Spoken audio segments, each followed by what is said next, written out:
Mesdames et messieurs, bonjour, bonsoir, partout où vous êtes, en Côte d'Ivoire et hors de la Côte d'Ivoire. Hello America! Et vous l'avez deviné, vous êtes bel et bien dans votre émission que vous aimez bien, c'est Hello America, tous les premiers mercredis du mois, en compagnie du charmant public qui va s'applaudir très très très fort. Aujourd'hui, c'est un thème d'actualité. Comment étudier aux États-Unis? Et pour en parler, nous avons un invité de taille. Ça fait plus de 30 ans qu'elle est en Côte d'Ivoire. Elle est mariée à un frère originaire du Togo. Elle est désormais ivoirienne, ça fait parce qu'elle mange le placali, elle mange le kabato, elle mange le garba. Je vous demande de recevoir maintenant Madame Toyo Nina. Plus fort.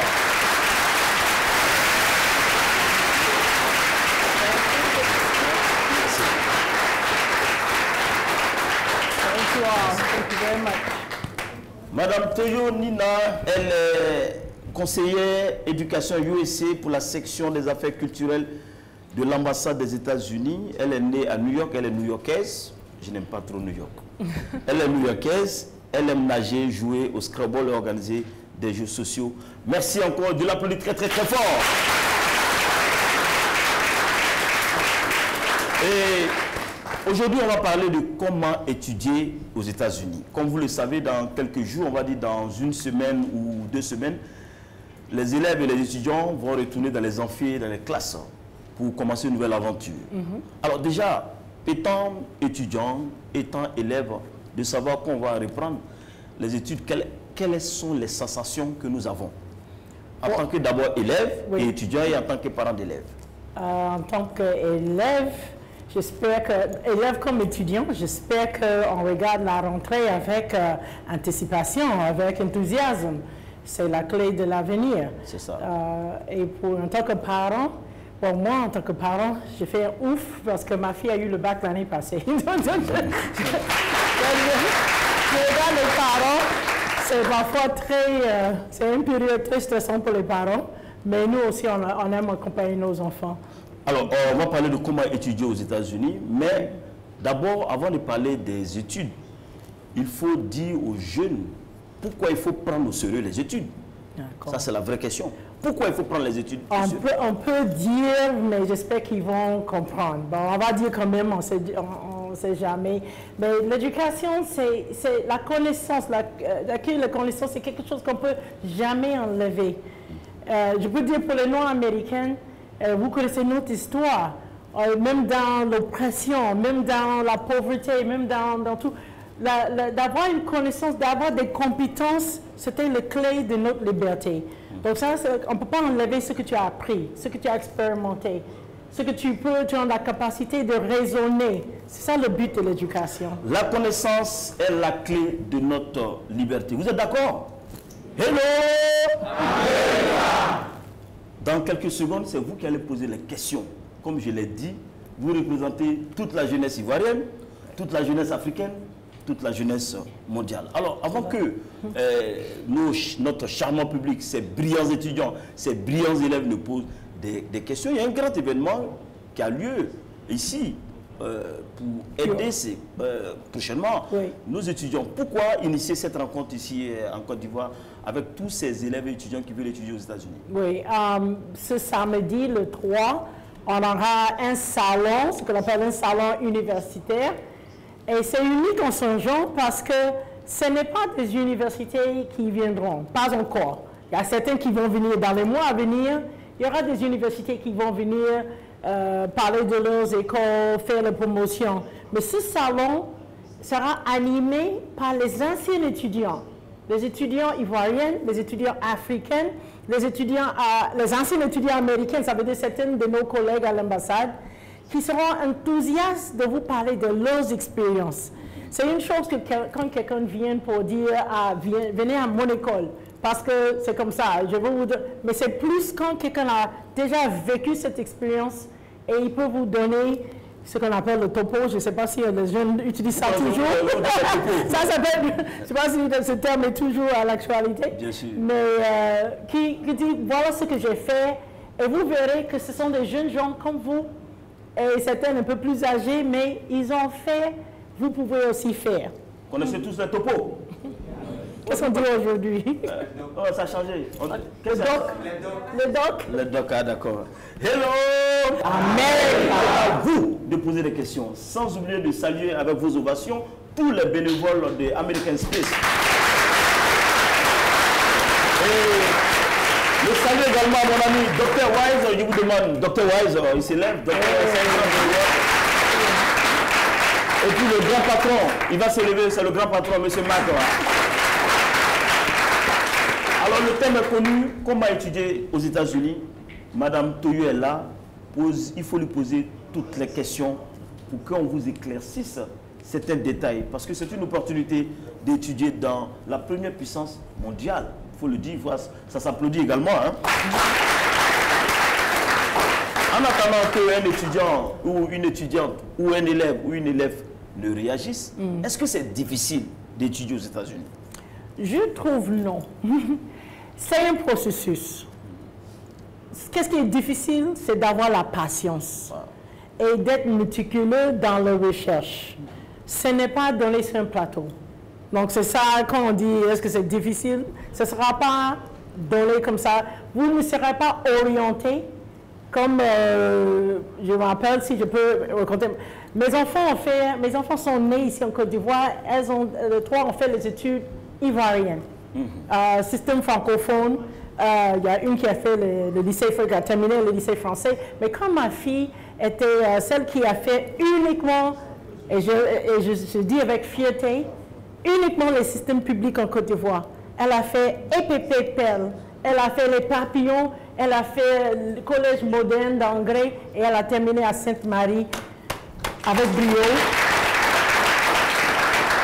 Et je me rappelle quand elle était au collège, elle se battait pour avoir les meilleures notes en physique, chimie, en maths qui la fatiguait. Et je demandais pourquoi. Elle dit non, je veux être orientée en seconde C, c'est important.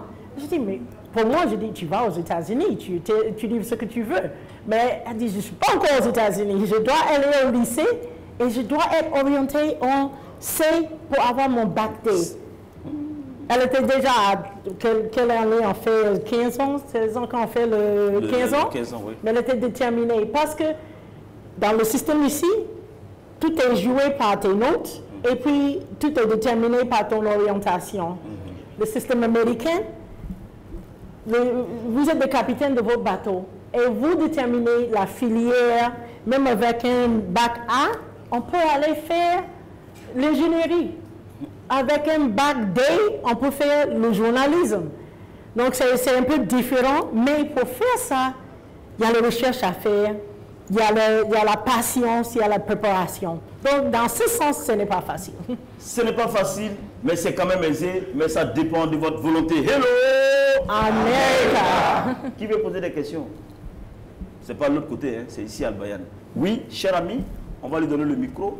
Il va se présenter s'il a eu le bac et quelle est sa question. C'est parti. Alors bonjour, je reprends au nom de Djété Adjobi Toussaint-Tanguy, étudiant juriste à l'université Alassane Ouattara de Bouaké. Allez-y. Alors moi, ma question est relative à la situation sociale des parents. C'est-à-dire, moi, si toutefois j'ai la volonté d'étudier aux États-Unis, est-ce que la situation sociale des parents peut influencer cette envie-là? C'est-à-dire, moi, je suis d'une famille modeste. Voilà, donc est-ce que cette situation sociale de ma famille peut véritablement influencer cette envie-là, c'est-à-dire de faire les études aux États-Unis? Madame Toyo. C'est ma question. C'est une très bonne question. Je peux répondre, le moins qu'on a dans la poche, le plus qu'on doit avoir dans la tête. C'est ça la clé du système américain. Le moins qu'on a dans la poche, le plus qu'on doit avoir dans le cœur. On doit avoir un rêve, on doit avoir un plan. On doit se préparer. Et je vous invite de venir à l'ambassade, de visiter le centre de conseil. J'ai un mur de photos des enfants qui ont sorti des milieux modestes. Des enfants qui ont fait le bac en candidat libre parce que les parents n'étaient pas assurés pour qu'ils fassent le terminal. Ils ont fait le candidat libre, mais ils ont eu de bons scores. Ce n'était pas le 201 points. Mais il y a des enfants qui ont sorti de Psychobois. Je ne sais pas encore c'est le terme, mais est-ce qu'ils connaissent Psychobois? Ça veut dire, et aujourd'hui, ils sont en train de faire leur masters aux États-Unis. Mais qu'est-ce qui était, ça a pris de patience, ça a pris de temps. Et ces enfants sont prêts à vous témoigner de leur, je ne peux pas mettre la vie de quelqu'un ici, hein, mais ils sont prêts à témoigner de ce qu'ils ont fait pour lutter.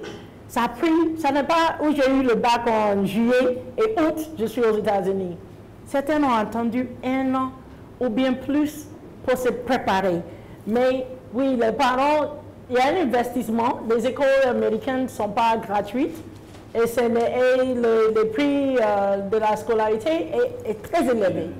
Mais il y a des opportunités. Mais on ne se lève pas aujourd'hui pour avoir ça demain.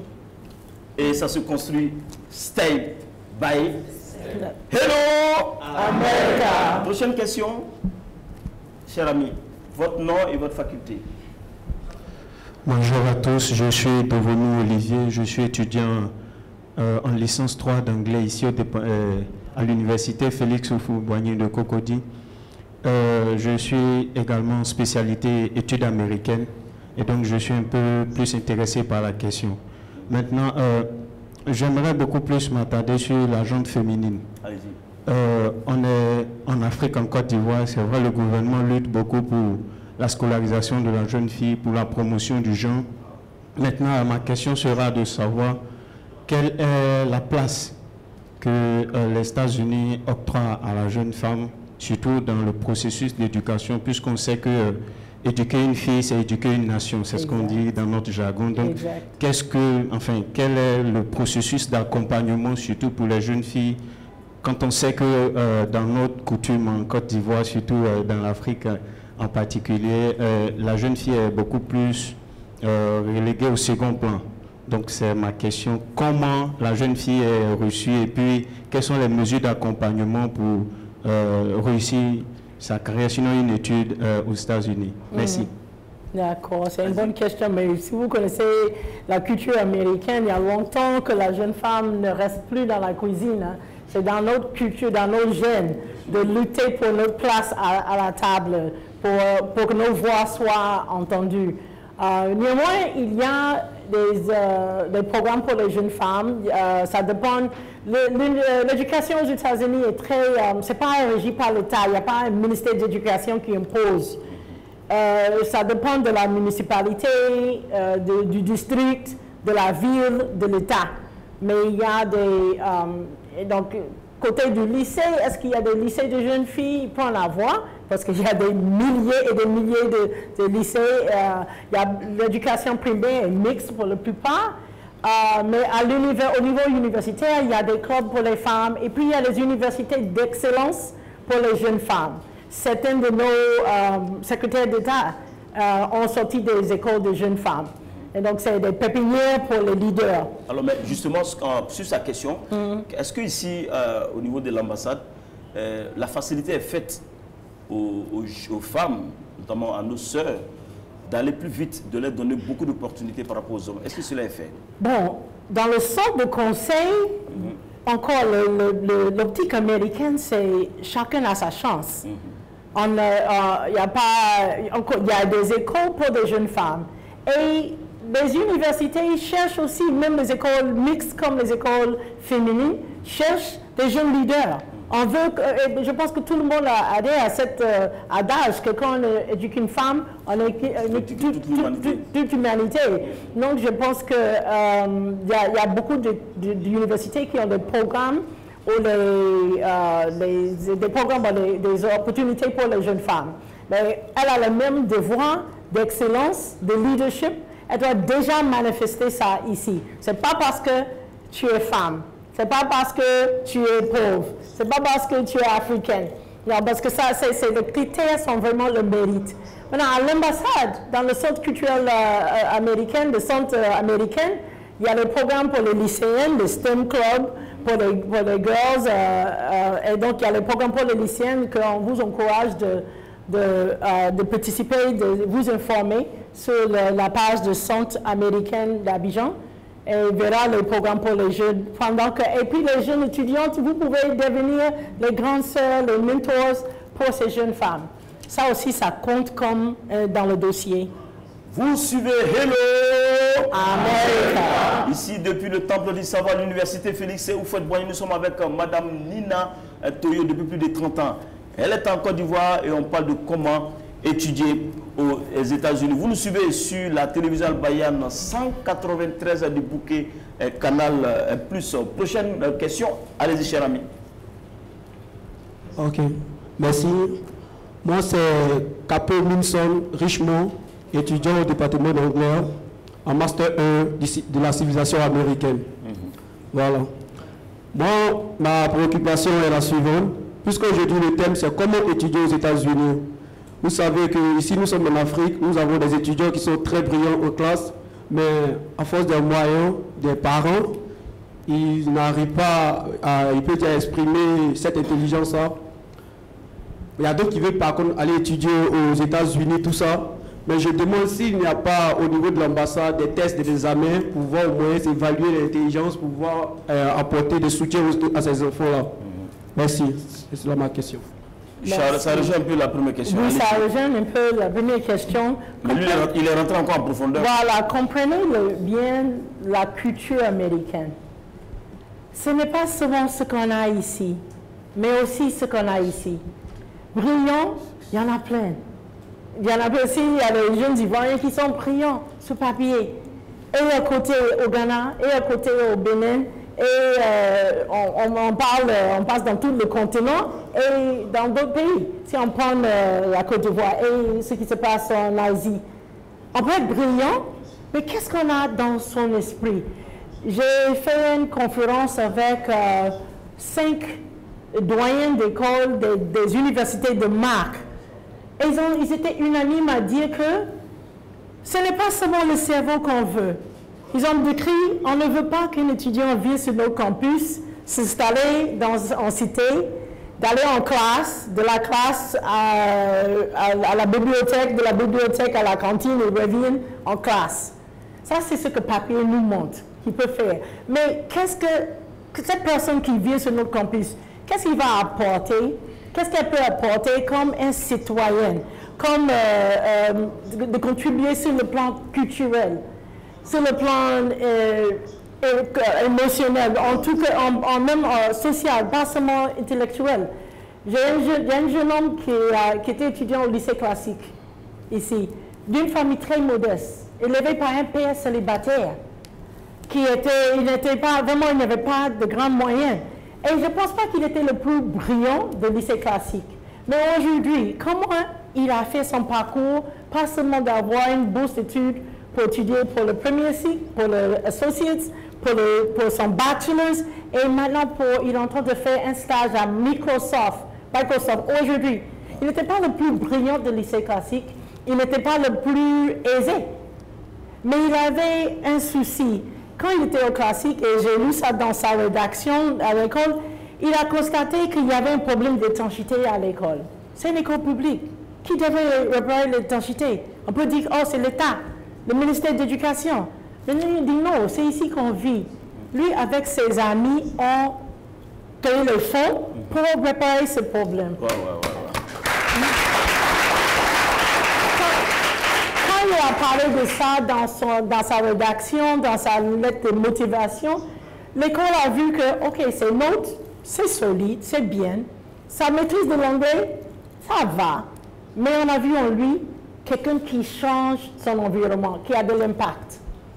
Donc, c'est un peu la clé de comment faire. Si, encore, je dis, si on n'a pas assez dans la poche, il faut avoir assez ici, et puis surtout dans le cœur. Ça veut dire un désir d'avoir de l'impact. Soyons des personnes impactantes pour notre environnement. Ça s'applaudit très, très, très fort.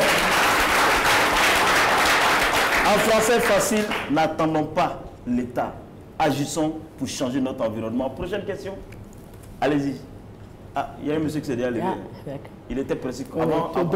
Allez-y. Je suis Gwabi Gourechal, et puis il est bien habillé. Étudiant inscrit on applaudit fort. ici. Allez-y. Aujourd'hui, nous sommes venus ici reçu le thème qui est de savoir comment étudier aux États-Unis d'Amérique. Aujourd'hui, c'est vraiment un sujet primordial pour les étudiants. Nous rêvons tous étudier aux étrangers, aux États-Unis d'Amérique, pour améliorer nos compétences. Mais par moment, face à cette difficulté, nous ne réussissons pas véritablement à poursuivre dans les conditions normales. Ma question est de savoir quelles sont les conditions générales d'admission pour étudier aux États-Unis d'Amérique. Ok, le process et les conditions. D'accord. C'est une très bonne question. Oui, il faut vraiment qu'on change notre manière de regarder les choses. Je vous demande d'être ouvert d'esprit. Il y avait déjà une question sur les tests. Je veux passer un test et puis montrer qui je suis. Ou bien les conditions. Bon, pour reprendre, voilà ici le processus pour étudier aux États-Unis.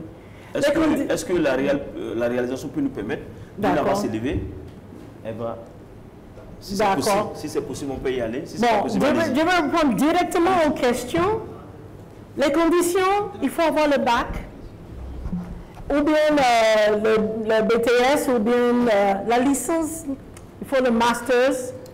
Si on peut parler de conditions, il faut avoir un diplôme de base qui permet que tu vas aux prochaines étapes. Ouais. Deuxièmement, il faut avoir une très, très, très bonne maîtrise de la langue anglaise. Ouais. On ne saute pas dans l'océan si on ne sait pas nager. Même la piscine olympique ici. Je n'ai jamais sauté là-bas. J'aime nager, mais je ne suis pas prête pour ça. Donc, il faut maîtriser l'anglais. Et le but n'est pas simplement je veux étudier, et dans une phrase qu'il a fait, il s'est corrigé, on a le désir d'étudier à l'étranger. On a l'étude, donc si l'étranger c'est quoi? Non, il faut avoir, tu veux l'étudier aux États-Unis ou bien balader. Donc ça c'est deux choses différentes. Donc il faut avoir un désir d'étudier à une certaine université ou un groupe d'universités. Dans le même année, donc je reviens, donc je dis quoi? Des diplômes, la langue, un projet, la culture américaine. Ok, tout ce que, si on a des diplômes, pas pour dénigrer, hein, mais si vous avez la licence, le master's dans la culture américaine, on n'a pas besoin d'aller aux États-Unis pour apprendre plus. Tout ce qu'on peut faire, on peut trouver ça sur Wikipédia, sur l'Internet. Mais quel est ton projet d'aller étudier aux États-Unis avec le diplôme que tu as? C'est pour comment on va mettre ça en pratique. Je parle comme le vieux papa. Comment on va gagner le travail avec ce diplôme? C'est ça. Personne ne peut te dire, c'est à toi de décider comment je veux travailler avec ça. Qu'est-ce que je peux faire pour revenir impacter la Côte d'Ivoire avec les compétences, la connaissance que j'ai accueillie là-bas? OK? Donc maintenant, le processus, ça revient à quoi? La recherche des options. Encore, il n'y a pas d'orientation aux États-Unis. L'État, ça veut dire l'ambassade, le centre de conseil, va jamais te dire que tu dois étudier dans telle école ou on a un certain groupe d'écoles partenaires. Non, nous sommes le gouvernement américain. Il y a plus de 4000 universités aux États-Unis et nous sommes, on peut dire en partenariat, nous représentons toutes les universités accréditées aux États-Unis.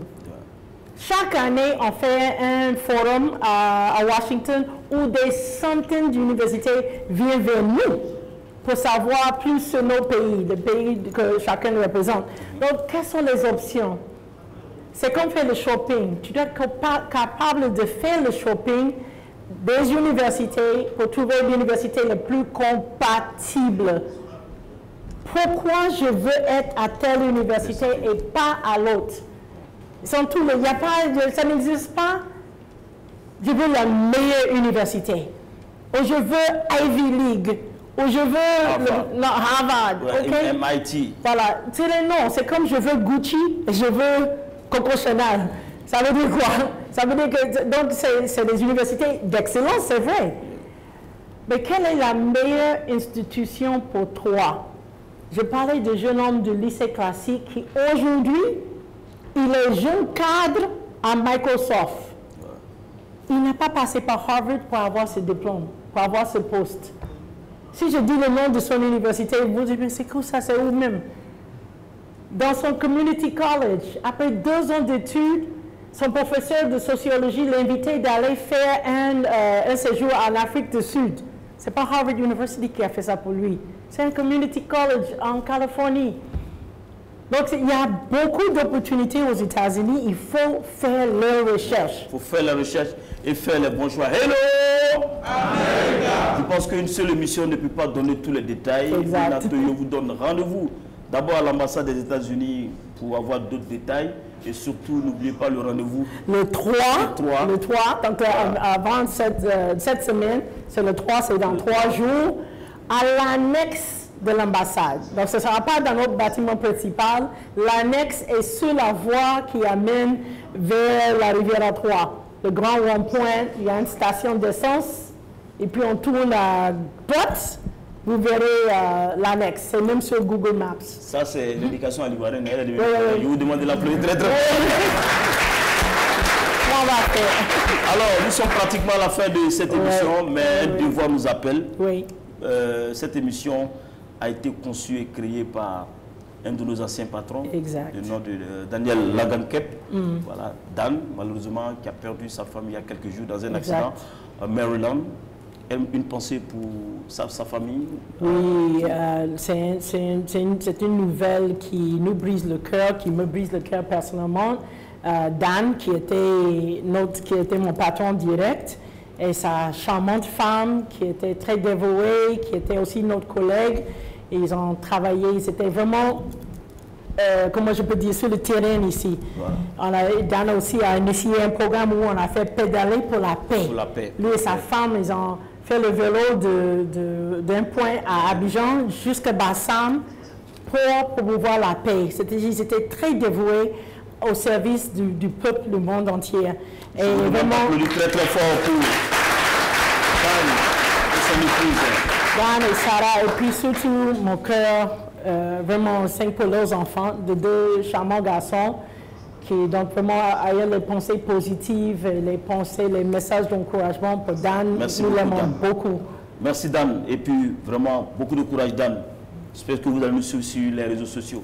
Et puis un événement heureux à Bayan, on a un cadreur qui s'est marié il y a quelques jours. Donc on va lui dire heureux ménage, c'est notre cadreur d'hommage. Je vous demande de l'applaudir très très très fort. Et à Bissou Cissé, notre cadreur, sa femme est cadreuse. Ah, donc c'est bon, non? Super. Voilà, c'est la fin. Si je peux le souhaiter, cette année, moi je fais 30 ans de mariage ici en Afrique, donc je te passe le flambeau pour faire encore Le dernier mot vous appartient, un appel à lancer à toute cette brillante jeunesse, dynamique, ambitieuse, qui veut aller très loin, comment étudier aux États-Unis. Suivez-nous sur le Facebook. Il y a plusieurs manières de l'ambassade offre à la jeunesse pour s'améliorer. Donc on a nos différentes pages Facebook, US Embassy Abidjan, Education USA Abidjan, le centre américain. Et toutes nos activités, toutes nos promotions, même je veux très bientôt, beaucoup parlent de programmes d'échange comme le Fulbright. Fulbright, c'est un parapluie, il y a plusieurs choses dedans, plusieurs programmes d'échange.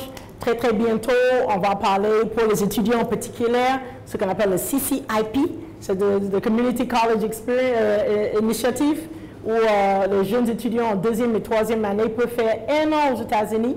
Ça, c'est pas moi, ça, c'est mes collègues dans le centre section culturelle, mais on est tous ensemble. Et donc, il y a plusieurs... Faites des recherches. Suivez-nous dans tous nos réseaux sociaux pour avoir les vraies informations, des bonnes informations. Nous sommes là pour vous guider. Hello! Merci beaucoup à Nina Toyo de l'appeler très très très fort. Merci à Koulibaly, merci à Toko, merci à Yoboa, merci à le grand Diabiko, merci à Dosso, merci Soro, merci Koulibaly, merci au Réal, monsieur Ouattara Lanciné, merci à Doma le nouveau marié, merci à Yankine et à tous les bénévoles de Hello. Merci à Dr Silou, merci à Marc et merci Wise, merci à vous. Et on retient tout simplement cette belle phrase de vous, que l'éducation est la clé du succès de notre indépendance. Hello! Rendez-vous le mois prochain, je vous demande de vous applaudir très très très fort.